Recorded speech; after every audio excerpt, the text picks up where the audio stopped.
우리 한번 옆에 분하고 인사하겠습니다. 반갑습니다. 잘 오셨습니다. 네, 반갑습니다. 잘 오셨습니다. 아멘. 아멘.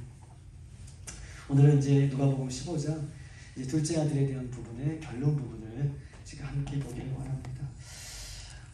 언제 아들이 스스로 돌이켜 아버지를 생각하고 돌아오는지에 대해서 오늘 본문은 계속해서 얘기하고 있는데, 둘째 아들이 언제 돌이켜 아버지께로 돌아오는가? 우리 한번 17절을 다 같이 한번 읽어보십시다. 17절 시작. 이 스스로 돌이켜 이르되 내 아버지께서는 양식이 풍족한 품꾼이 얼마나 많은가, 나는 여기서 주려 죽는구나. 둘째 아들이 아버지를 기억하며 돌아올 때를 이야기하면서 죽게 되었구나, 죽게 되었을 때에, 죽는 것을 깨달았을 때에 그 아버지 품으로 돌아오는 아들을 이야기하고 있는 것입니다.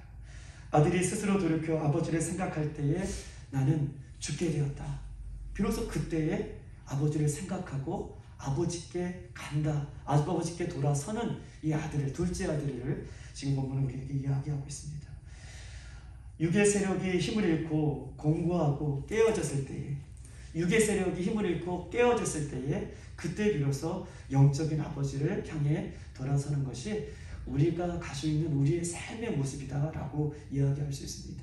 육의 세력이 깨어졌을 때 영적인 아버지를 찾는 것. 저는 초등학교 3학년 때부터 운동을 했다고 저번에 한번 말씀드렸어요. 그래서 참 많은 선생님들이, 고등학교 때까지 많은 선생님들이 저 친구는 운동으로 꼭 성공할 거다라고 하는 이야기들을 참 많이 들었습니다. 그러면서 저도 늘 자신이 있었던 게, 늘 하나님 앞에 기도하면 저에게 체력 주신 하나님 감사하고, 열심히 뛰다가도 한번 자고 일어나면 다시 충전이 되는 거예요. 그래서 또 열심히 뛰어다녔던 그런 젊었을 때의 삶이 있습니다. 마치 우리 때에는 체력장이 있었는데, 체력 테스트를 7개 하면 7개 모두가 어느 정도 기준이 넘어가야지, 점수를 넘어가야지 그 체력장이 패스를 된 거잖아요. 근데 저는 5개만 하더라도, 7개까지 하지 않아도 5개만 하더라도 7개의 점수가 나오는 거예요. 그만큼 운동에는 그렇게 체력적인 것은 자신이 있었어요. 이제 아내하고 결혼하고 10년이 지났죠. 제가 30에 결혼했고 고등학교를 20살에 졸업했다고 생각하면, 결혼하고 어떤 물건을 이렇게 전자상품인가 물건을 시켰어요. 그래서 물건 배달하는 사람이 저희 집에 왔습니다. 그런데 저를 아는 거예요. 놀라지도 않네요. 저를 아는, 저는 그분을 모르겠는데 그 배달하는 분이 제 이름을 얘기하면서 누구 아니냐고, 맞다고, 저를 어떻게 아시냐고 그랬더니 자기가 그 학교 선배라고. 그러면서 저를 어떻게 알았냐 그랬더니, 물론 여러 가지 활동도 했지만 그 운동할 때 너무 잘해서, 자기 선배지만 너무 잘해가지고 저 친구가 누군가 선배들이 알 정도로 그렇게 했다라고 하면서 혹시 그분 맞냐고, 그래서 내가 그분 맞다고 그렇게 얘기해줬던 기억이 납니다. 생각해보면요, 사람은 가장 강한 곳, 그곳, 육신적인 것은 육신적인 것, 사람이 늘 자기가 강하다고 생각하는 그 부분들이 있을 거예요. 그런데 그 강한 부분이 무너질 때에, 도미노처럼 그것이 무너질 때에 비로소 그때에 하나님을 찾게 되는 것이죠. 가장 강한 부분이 무너질 때에 하나님 앞에 나아가는 그 모습을 이야기합니다. 욥기서 36장 15절 이렇게 써있어요. 한번 찾아볼까요? 796쪽에 있습니다. 욥기 36장 15절 한번 찾아보십시다. 욥기 36장 15절 다같이 시작. 하나님은 공고한 자를 그 공고에서 구원하시며 학대당할 즈음에 그의 길을 여시나니.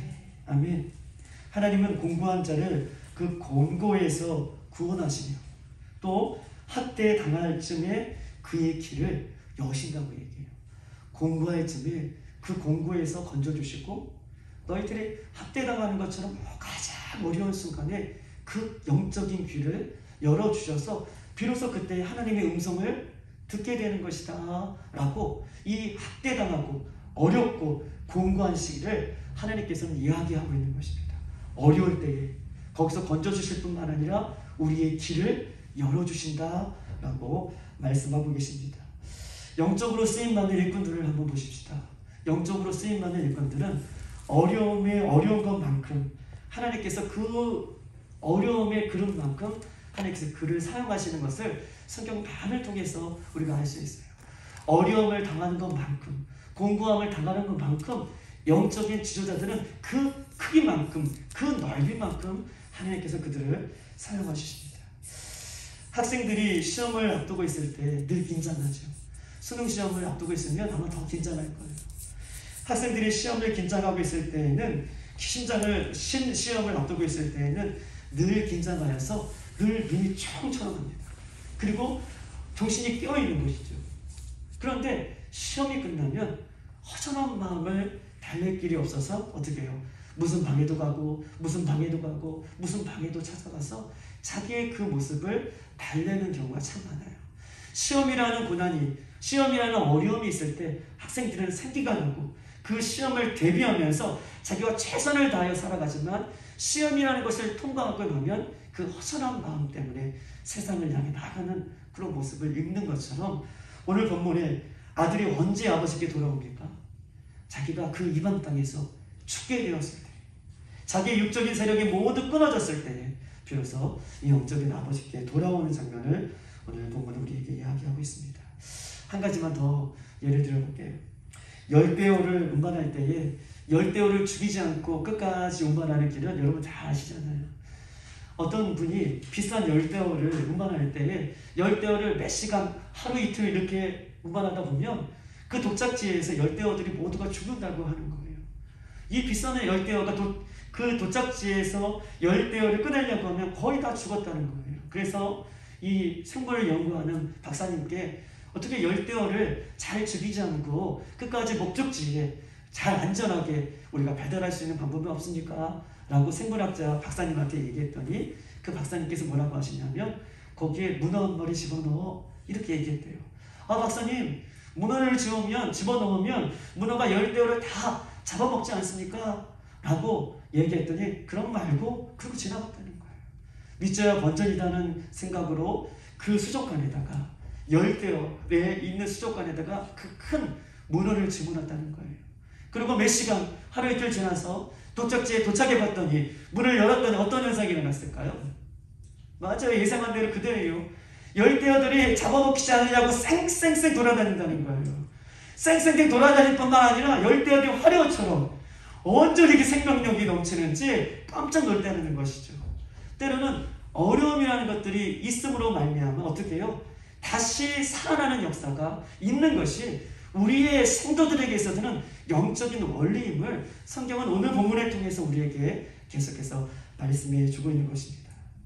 사랑하는 여러분, 어려운 말씀이지만 어려움이 있어야 우리가 기도를 할 수 있고 어려움이 찾아와야 우리가 금식도 하고 어려움이 찾아와야 더 진지한 예배를 하나님 앞에 드리며 어려움이 있을 때 더욱더 하나님 앞에 헌신하는 모습을 우리가 회복할 수 있는 것입니다.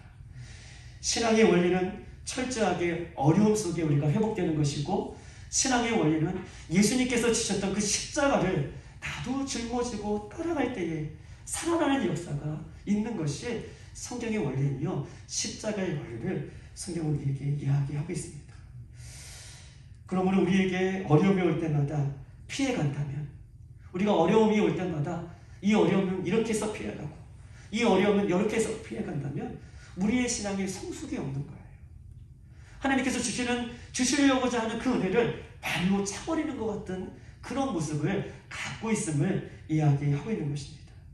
핍박이 오고 어려움이 오면 이때야말로 하나님께서 나를 만나주시고 이때야말로 내가 영적인 귀가 열려서 하나님의 음성을 들을 수 있는 저의 귀임을 여러분 기억해 주셔서 그 어려움이 올 때 더욱더 하나님 앞에 가까이 갈 수 있는 저와 여러분의 삶이 되시기를 주님의 이름으로 축복합니다. 히브리서 12장 5절과 6절에 이렇게 써 있습니다.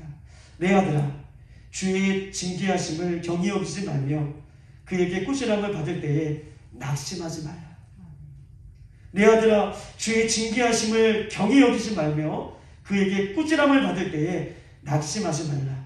그 후반절에 주께서 사랑하는 자에게 징계를 주신다 라고 약속하십니다. 사랑하는 것만큼 어려움을 주신다. 이거 얼마나 값진 얘기예요. 얼마나 소망이 있는 얘기예요. 나만 어려움을 당하는 것 같고, 나만 힘든 것 같고, 왜 우리 집은 이렇게 살까? 왜 나는 이런 인생을 살까? 라고 고민하는 그 가운데에 하나님이 답을 주시잖아요. 사랑하는 것만큼, 하나님께서 오늘 내 자녀로 사랑하는 것만큼 때로는 우리에게 이렇게 세상의 어려움들을 주신다라고 성경은 우리에게 약속하시고 소망 가운데 그 말씀을 우리에게 넣어주시는 것입니다. 우리는 공부할 때에 주님을 더욱더 생각해야 됩니다. 우리는 더욱더 공부할 때 어려움이 있을 때에 하나님을 더욱더 생각해야 됩니다. 공부한 날에 여호와를 생각하라. 공부한 날에 여호와를 생각하는 것이 겸손한 자의 마음의 태도인 것을 성경이 이야기하고 있어요. 공부함이 있고 어려움이 있을 때 낙심하는 것은요 겸손한 자가 아니라 더욱더 교만한 자인 것을 성경이 이야기하고 있어요. 어려움이 있을 때에, 고난이 있을 때에, 또 때로는 내 생각과 맞지 않는 상황들이 있을 때에 낙심하고 절망하는 것은 겸손한 일이 아니라 하나님 보시기에 교만한 사람인 것을 이야기하고 있어요. 여러분, 왜 낙심합니까? 왜 실망합니까? 나의 자존심이 아직도 꺾이지 않았기 때문에 낙심하는 거예요. 아직도 나의 자존심이 남아있기 때문에 내가 낙심하고 절망하는 것을 성경 우리에게 이야기하고 있어요. 내 꼴, 이게 무엇이지? 내가 어쩌다 이런 꼴이 되었지? 나는 도저히 살 수 없어. 낙심하는 사람은 아직도 깨어있지 않고 자존심이 남아있기 때문에 하나님 앞에 더 가까이 가는 것을 포기하고 자신의 방법과 수단을 더욱더 의지하는 그 모습들이 있기 때문에 낙심은 겸손이 아니라 하나님 보시기에 낙심은 교만인 것을 성경은 이야기하고 있습니다. 어려움이 올 때에 우리가 주님 앞에 더욱더 겸손하고 소망을 가져야지 이 어려움들을 극복해낼 수 있는 것을 성경 우리에게 이야기하고 있어요. 어려움이 왔을 때에, 어려움이 찾아왔을 때에 더욱더 겸손하고 더욱더 낮아지고 이런 사람, 오늘 아들 보세요. 언제 돌아와요? 자기가 죽게 되었을 때 라는 것을 알 때에 돌아오잖아요. 자기가 죽게 되었다는 것을 겸손하게 받아들일 때에 하나님 앞에 돌아오는 거예요. 죽게 되었음에도 불구하고 나는 할 수도 있어. 내가 아들인데, 내가 누군데, 내가 어떤 사람인데 라고 자존심을 세우면 돌아올 수가 없는 거예요. 그렇기 때문에 아직도 꺾이지 않는 그런 모습이 있다는 것은 하나님 앞에 겸손한 모습이 아니라 교만한 모습인 것을 성경 우리에게 이야기하고 있습니다. 아들이 어떻게 자신의 죄를 고백합니까? 우리 한번 18절 다 같이 한번 읽어볼게요. 아들이 자신의 죄를 어떻게 고백하죠? 18절 시작. 내가 일어나 아버지께 가서 이르기를 아버지, 내가 하늘과 아버지께 죄를 지었사오니, 이렇게 고백합니다. 아버지께 가서 이르기를 마음을 낮추고 죄를 고백하면서 이렇게 얘기하면 하나님 아버지께, 아버지가 하늘과 아버지께 죄를 지었습니다 라고 그렇게 고백합니다. 마음이 낮아질 때에, 자신의 육신의 것이 깨어졌을 때에 이렇게 자신의 죄를 고백하는 거예요. 마음이 낮아지고 자신의 육신이 깨어진 것을 자신이 뼈저리게 느낄 때에 아버지, 내가 하늘과 아버지께 죄를 지었습니다. 더 구체적으로 이렇게 고백하는 것이죠. 아버지의 사랑을 깨닫고 아버지를 생각할 때에 자기가 얼마나 죄인인 것을 알았습니다 라고 고백하는 거예요. 하늘과 아버지께 죄를 지었습니다 라고 하는 것은 비로소 내가 먼 타지에서 죽게 되므로 아버지의 그 깊은 사랑을 깨달음으로 말미암아 자기가 얼마나 죄인인 것을 알았습니다 라고 하는 고백이 이 18절의 고백이다 라고 얘기할 수 있는 것입니다. 자신이 먹고 살만하면 아버지를 생각하지 않죠. 자신이 힘이 있으면 아버지를 생각하지 않습니다.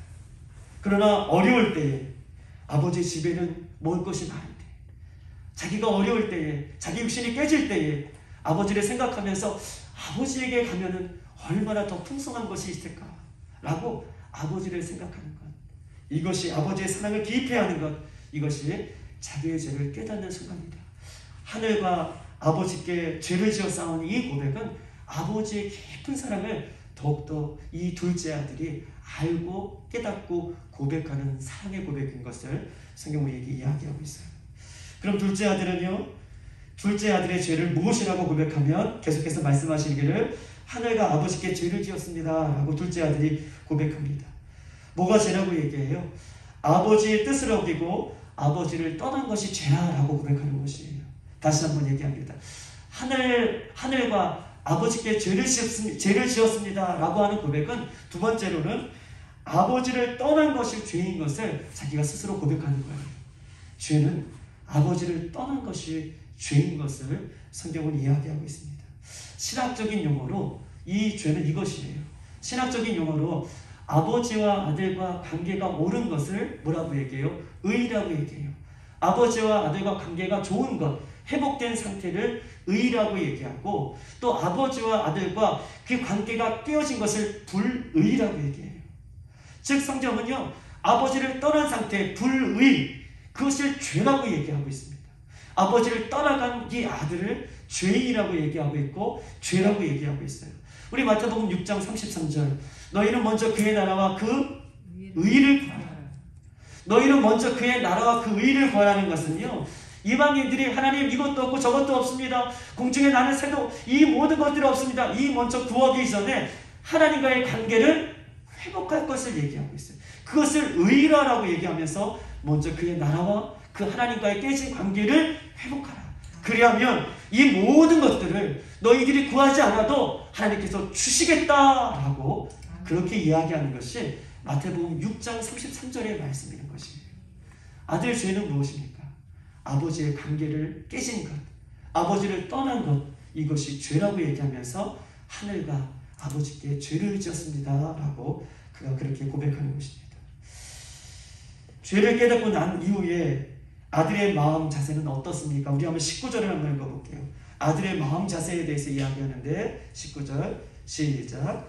지금부터는 아버지의 아들이라 일컬음을 감당하지 못하겠나이다.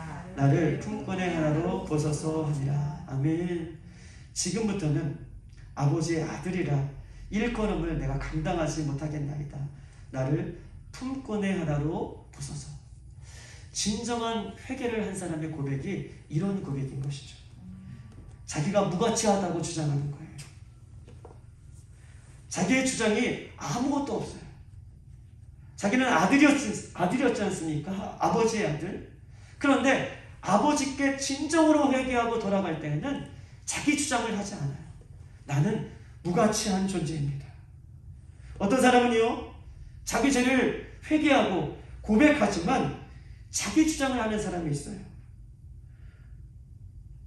문제는 이것은 죄이면서도 끊임없이 죄를 고백하면서도 자기 죄를 사람들한테 이야기하는 것이죠. 나는 이렇게 해서 죄를 지었어. 나는 어쩔 수 없이 이렇게 죄를 지었어. 회개하지, 온전한 회개를 이루지 못하는 사람은 이렇게 자기 주장이 남아있지만 진정으로 회개한 사람은 이 아들처럼 나는 무가치한 사람입니다 라고 고백하는 그 수준까지 내려갈 때 이것이 진정한 회개인 것을 성경 우리에게 이야기하고 있어요. 너무나 중요한 것입니다. 둘째 아들은 자기 죄를 생각할 때 나는 무가치한 존재입니다. 자기 집에 종들보다 무가치합니다, 이 뜻을 얘기하고 있잖아요. 종들보다 무가치합니다. 아버지의 아들이란 자격을 받을 수 없는 존재입니다. 자기의 깊은 죄를 회개하는 사람의 자세가 이런 자세의 모습을 띈다라고 얘기하고 있습니다. 변명하지 않는 자세인 것입니다. 교만한 사람은요, 죄를 인정하시면서도 죄를 지은 것을 인정하면서도 떳떳하죠. 자기의 죄를 남에게 설득하려고 얘기해요.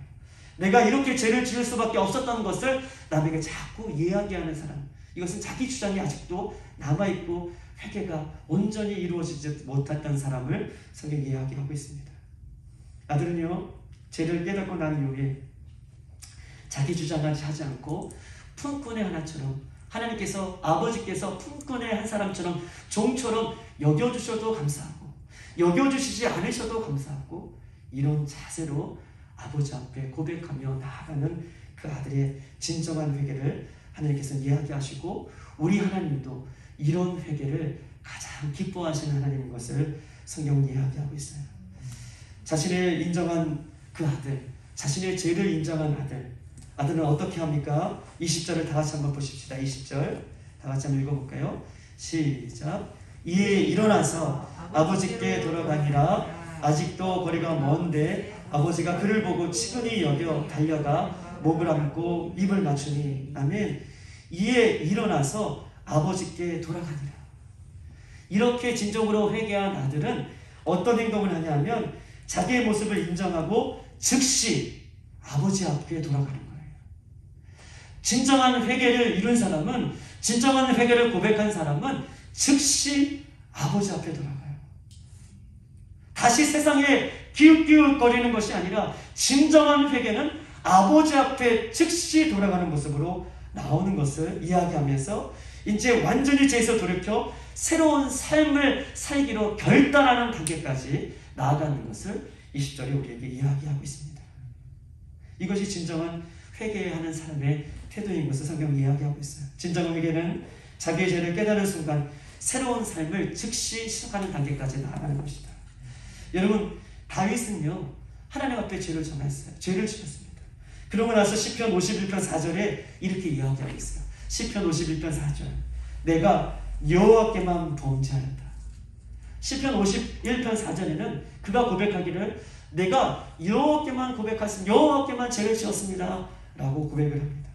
사울은요 사람에게 죄를 지었다라고 이렇게 자신을 어떻게 해요? 생각하는 거예요. 하나님 앞에 죄를 지었습니다. 이 마음보다 사울은 내가 사람 앞에 죄를 지었습니다. 사람 앞에 죄를 지었고 사람이 나를 어떻게 평가할 건가를 사울은 늘 고민하고 살았던 사람이에요.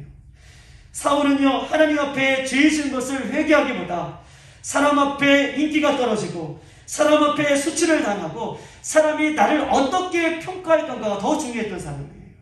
그래서 진정한 회개를 하지 않는, 진정한 회개의 단계까지 나아갈 수 없는 사울을 성경은 이야기하지만 다윗은 사울보다 더 큰 죄를 지었지만 그가 고백하기를 내가 하나님 앞에만 죄를 지었습니다 라고 얘기하면서 내가 하나님 앞에 진정한 회개를, 그렇게 하나님 앞에 진정한 회개를 하는 다윗을 성경은 이야기하고 있어요. 인간적인 사람은요 회개를 하면서도 하나님보다는 사람을 무서워하는 거예요. 사람 앞에 지었던 그 죄를 더 크게 생각하는 것이죠.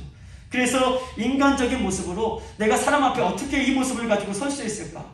사람들이 나를 어떻게 평가할까? 사람들만 인색하고 살아가는 사람들은 진정한 회개를 이룰 수 없는데, 오늘 본문에 보니까 아들은요 하나님 앞에, 아버지 앞에 돌아가는 것까지 결단하면서 자기의 모습을 새롭게 하는 모습을 보잖아요.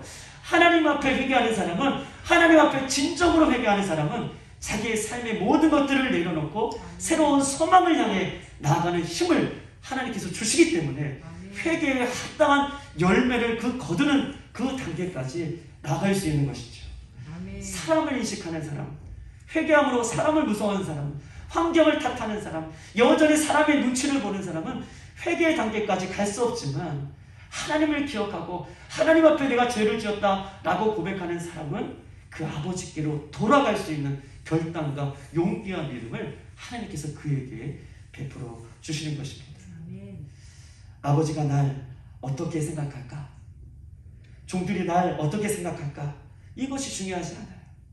내가 아버지 앞에 죄를 지었다, 하나님 앞에 죄를 지었다, 이 마음이 더 크기 때문에 자기의 삶을 내려놓고, 죄의 삶을 내려놓고 아버지 앞에 돌아가는 그 모습을 성경은 이야기하고 있습니다.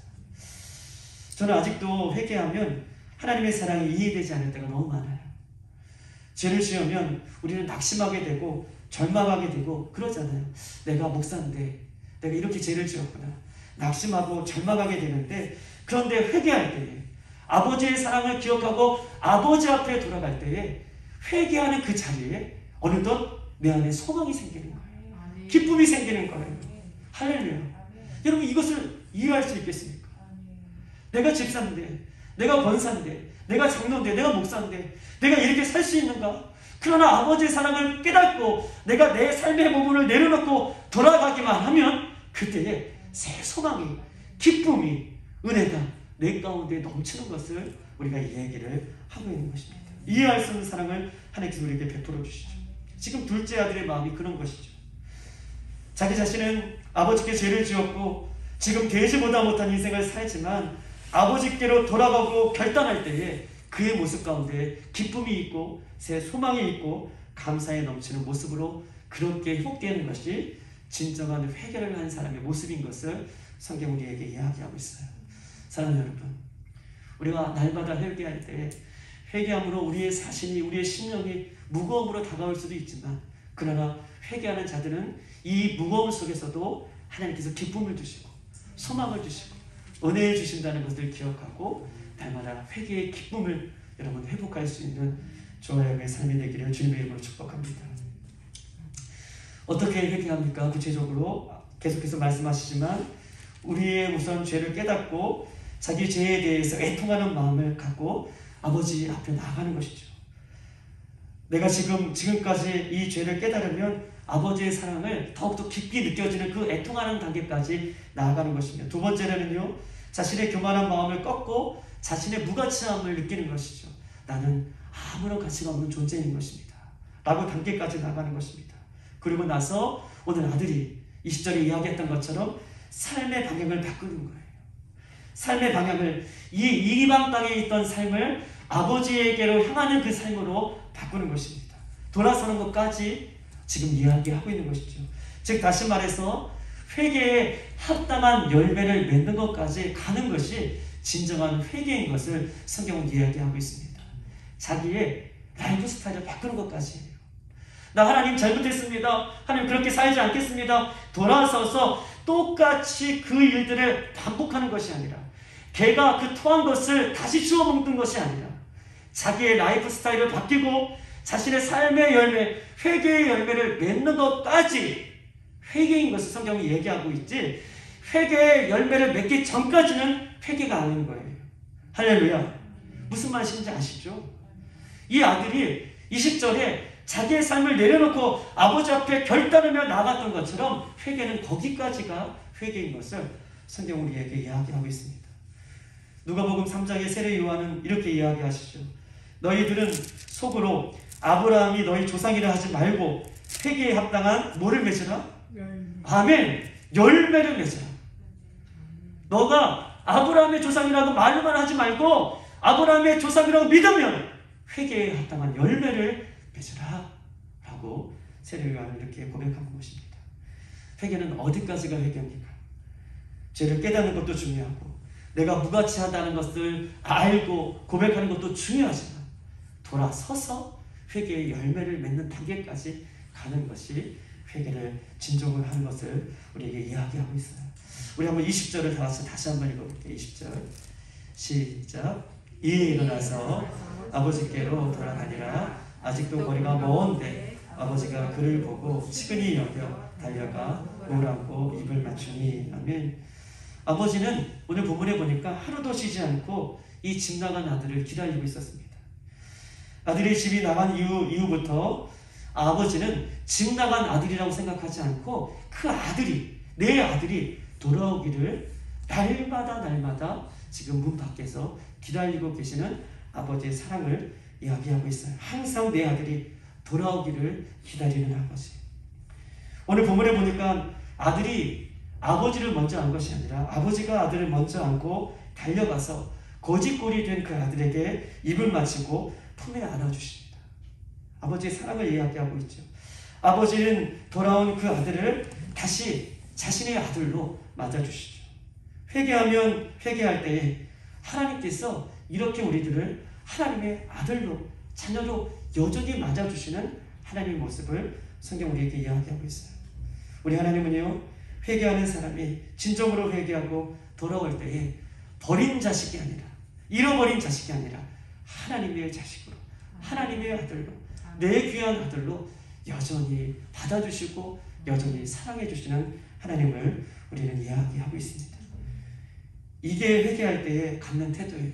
아버지의 모습, 아버지의 사랑을 더 깊게 생각하는 그 단계까지 가는 것이 회개에 합당한 모습인 것입니다.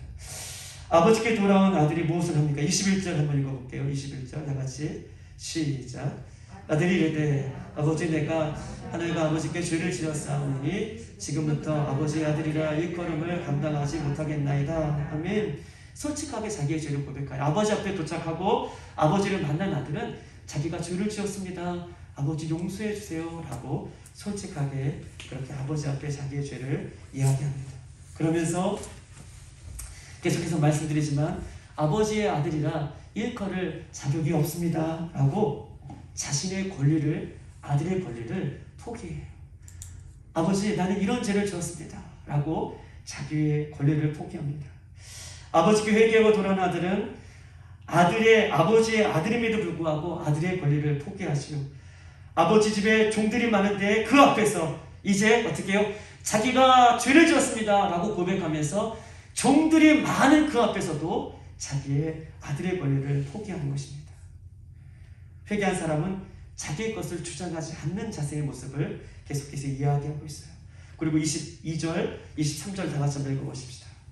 시작. 아버지는 종들에게 이르되 제일 좋은 옷을 내어다가 입히고 손에 가락지를 끼우고 밭에 신을 신기라. 그리고 살찐 송아지를 끌어다가 잡으라. 우리가 먹고 즐기자. 아멘. 그렇게 자기의 권리를 고백한 그런 아들에게 아버지는요 이렇게 이야기합니다. 아버지는 가장 좋은 옷을 그에게 입혔다라고 얘기해요. 옷은 무엇입니까? 아들의 주의를 얘기해요. 아들이 세상 가운데 낙심하고 절망하고 그 이방 땅에서 허랑방탕하게 죄 가운데 살았던 그 아들이 아버지 앞에 돌아와서 자기의 죄를 고백할 때에 아버지는 어떻게 하느냐? 아버지는요 제일 좋은 옷을 입힙니다. 아들의 주의를 회복시키죠. 너는 나의 가장 귀한 아들이다. 이제 종이 아니다.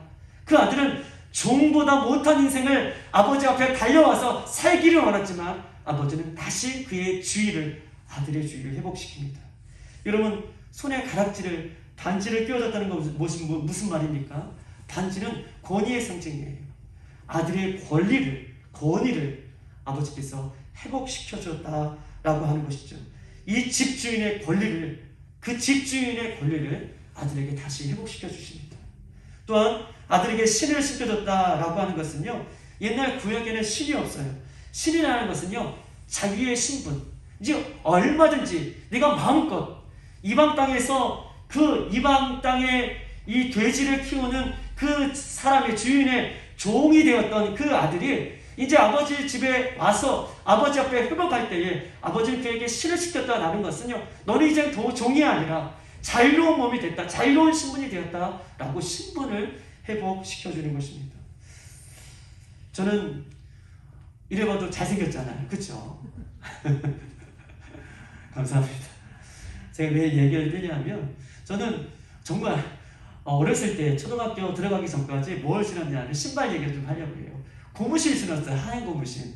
에이 목사님 정말이라니까요. 하얀 고무신을 그 어머니께서 신겨주셨어요. 하얀 고무신.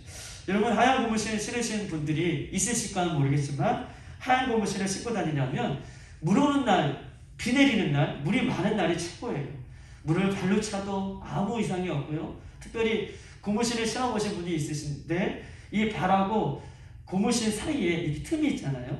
그러면 이 물을 밟을 때 그 틈 사이에 물이 들어갔다가 그 들어갔던 물이 찍 하면서 올라와요. 그러면 속옷이 다 젖을 정도로 그렇게 뛰어다니고 고무신을 이렇게 꺾어서 배를 만들어서 그 물에 뛰어보내기도 하고, 나를 놀리고 도망가는 친구들에게 고무신 벗어서 던져서 맞히기도 하고, 고무신으로 개구리도 잡고, 고무신을 멀리 던지게 하잖아요. 친구들에게 신발 멀리 던지게 하면 고무신 진짜 잘 나가거든요.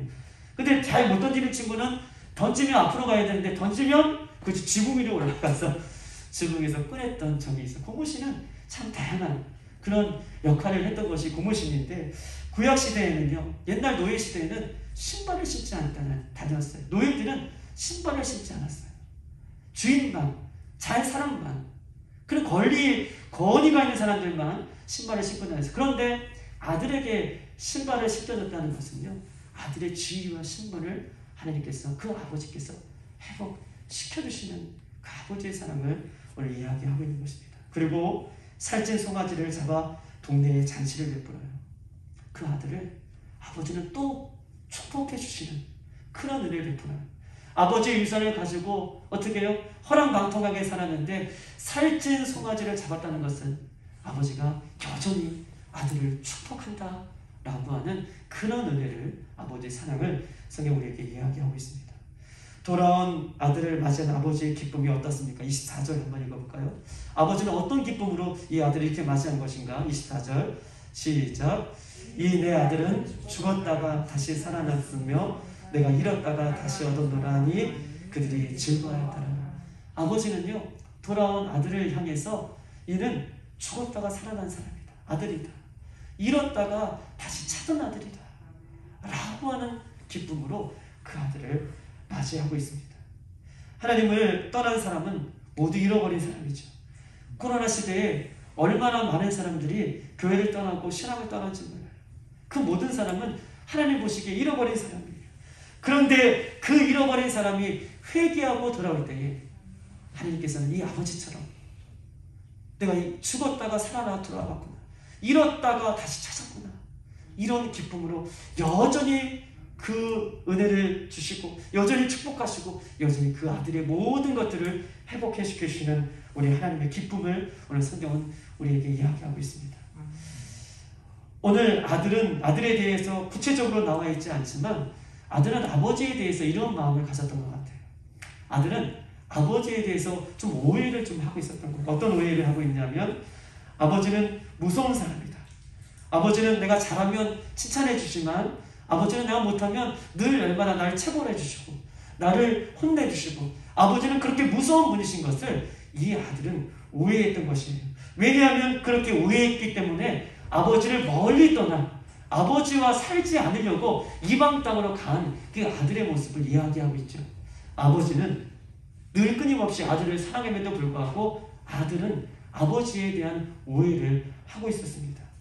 아버지는 큰 아들만 사랑하고 자기를 사랑하지 않는다는 오해, 자기에게만 잘해주지 않고 큰 아들에게는 늘 잘해준다는 오해, 자기가 하고 싶은 것을 늘 방해하고 못하게 하는 아버지인 것에 대한 오해, 자기가 잘 되기를 바라지 않는다는 오해, 자기를 속박하고 야단치고 책망한다는, 즉 무서운 아버지, 자기를 늘 혼내는 그런 아버지로 그 아들은 오해하고 있었던 거예요. 그렇기 때문에 아버지를 멀리 떠나 아버지와 같이 살기를 원하지 않았던 그 아들의 모습을 보면서 짐작해 볼 수 있는 것입니다. 그래서 아들이 회개하고 돌아올 때에 그렇게 멀리 떠난 아버지를 오해하고 떠났던 그 아들이 돌아올 때에 아버지는 더 기뻤을 거예요. 그리고 늘 호통만 치던 아버지가 자기의 신분을 회복시켜 주잖아요. 신발을 신기고 옷을, 반지를, 그리고 동네에 잔치를 베푸면서 그 오해가 아마 풀어졌을 거예요. 아버지가 나를 이렇게 사랑하는구나. 아버지가 나를 사랑해 주시는구나. 라는 그 오해가 지금 오늘 본문 속에서 풀려지는 거예요. 아버지는 그 아들을 끌어안고 그 아들 향해서 눈물 범벅이 된 그 아들을 향해서 잔치를 베풀 때 여러분 생각해 보세요. 아들이 잔치에 음식을 먹을 때 그 음식이 넘어갔겠어요? 아버지의 사랑이 너무 감사해서 그 음식이 먹는 것이 아니라 아마 아버지의 사랑을 그가 먹었을 것을 우리가 짐작해 볼 수 있는 것입니다. 깊은 회개가 없는 사람은 하나님의 깊은 사랑을 느끼지 못하는 사람이죠. 깊은 회개가 없는 사람은 십자가에 나를 위해서 죽으신 그 예수님의 사랑을 깊이 느끼지 못하는 사람을 우리가 이야기할 수 있는 것입니다.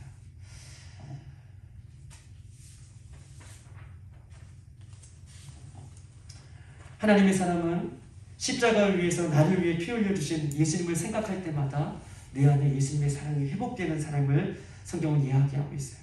예수님께서 나를 위해 십자가에 돌아가셨던 그 하나님의 사랑을 깨달을 때마다 내가 예수님의 사랑을 회복하고 내가 얼마나 죄인인 것을 우리가 깨닫는 것을 성경 우리에게 이야기하고 있는 것입니다. 우리가 어린아이처럼 시편 131편에 젖된 아이가 어미의 품을 사랑하는 것처럼 우리가 어미의 품을 사랑하는 것처럼 날마다 예수님을 사랑하고 예수님 곁에 가까이 갈 수 있는, 예수님의 그 사랑 깊이 느낄 수 있는 그 단계까지 우리가 날마다 주님 오실 때까지 그 단계까지 나아가기를 주님의 이름으로 축복합니다. 한 가지만 이야기하고 마칠게요. 주일학교 우리가 대예배 예배를 끝나고 이제 주일학교 친구들, 그 다음에 청소년 대학부 나눠서 주일날 말씀 들었던 것에 대한 은혜 나누기를 해요. 요번 주에는 주일학교 친구들이 제 목양실에 와서 같이 이제 이야기를 나눴어요. 거기에는 초등학교에 들어가지 않은 친구도 있고 또 초등학교 6학년까지 우리 아이들이 있었습니다. 그런데 이 아이들이라고 해서 하나님의 말씀을 못 듣는 것이 아니에요. 이렇게 이야기를 나눠봤더니 얼마나 우리 아이들이 정말 하나님의 말씀을 주일날 얼마나 잘 들었는지 자기의 모습을 그 들었던 은혜들을 잘 나누는 거예요. 마치 스펀지가 물을 빨아들이듯이 아이들이 그렇게 빨아듣고 있는 모습을 보면서 하나님은 어린아이라고 해서 그 아이들의 신앙이 정말 연약한 것이 아닌 것을 다시 한번 확인했습니다. 그런데 그 친구 중에서 어린 친구가 있어요. 연우 죄송해요. 연우가 제일 어린 친구죠. 아직 이제 초등학교에 아직 들어가지 않았으니까. 근데 연우도 그렇게 얘기를 잘 하더라고요. 그런데 연우가 제가 한번 만나기 전에 우리가 여기 예배당에 있을 때 연우를 이렇게 한번 불러가지고 연우 혼자 있을 때 연우 불러가지고 연우 목양실에 가서 제가 비행기도 접어주고 그 다음에 딱지도 접어주고 못하는 마술도 보여줬어요. 그랬더니 연우가 마음이 활짝 열었나 봐요. 그래서 우리 교회에서 제일 목양실 제일 자주 들어오고 저를 제일 만나는 사람이 연우밖에 없어요. 무서워하지도 않고 어려워하지도 않고 그날 지금 요 주일날 들어왔어요. 그래가지고 누나들 또 형아들 막 얘기하는데 목양실 연우를 절대 뭐라고 하는 게 아니라 얼마나 가까워졌는데 목양실 거기에 책상에도 올라가고 의자한테 올라가고 뛰어내리고 막 그러는 거예요. 그러면서 저를 어려워하지 않는 모습을 보면서 내가 너무 기뻐하더라고요. 제가 나를 좋아하는구나. 제가 나를 정말 기뻐하는구나. 제가 나를 가까이 생각하는구나. 이 마음이 주위에 들어서 너무나 기뻤어요. 여러분 어떻습니까? 저때 나이가 어미의 젖을 사모하듯이 우리가요 진정한 회개가 이루어지고 그 하나님의 사랑이 우리에게 느껴지면 우리는 늘 날마다 사람의 눈치 때문에 어떤 환경 때문에 내 삶이 무겁고 힘든 것이 아니라 하나님 앞에 가까이 가기를 기뻐하고 그 안에서 즐거워하고 왜냐하면 나의 죄를 고백할 때마다 하나님께서는 나를 체휼하지 아니하시고 먼 발치에서 그렇게 오늘도 쓰러져서 터벅터벅 걸어오는 나를 안아주시고 사랑한다 말씀해주시고 우리의 모든 것들을 체휼해주시고 우리의 신분을 회복시켜주시고 그런 분이 우리 하나님의 것을 이야기하고 싶은 것이죠. 진정한 회개가 이루어졌을 때에 그 마음이 회복되는 것입니다. 진정한 회개로 우리가 나아갈 때에 그 단계까지 가는 것을 성경은 이야기하면서 아버지 품에서 기뻐하고 아버지 품에서 즐거워하는 그 즐거워하는 자식을 보면서 우리 하나님은 얼마나 기뻐하실까요? 그런데 아들이 아버지가 무서워서 자녀들이 아버지가 무서워서 이거 하다가 아버지 눈치 보고 저거 하다가 아버지 눈치 보고 아버지께 예배하면서도 우리가 아버지의 눈치를 봐서 아버지는 나를 벌 주시는 분이시여 나를 체휼하시는 분이시여 이렇게만 우리가 느낀다면 우리가 진정한 회개가 이루어질 수 없는 것이죠.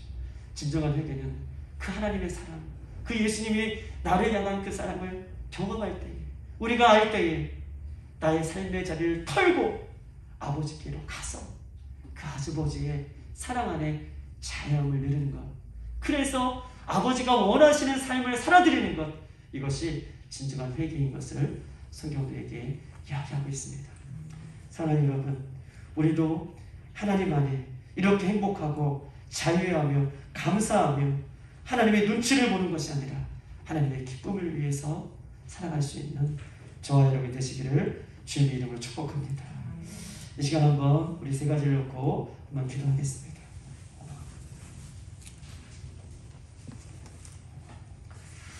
이 시간 한번 기도할 때에 하나님 둘째 아들은 자신이 죽게 되었을 때에 아버지를 생각하며 자신의 삶의 모든 부분들을 내려놓고 아버지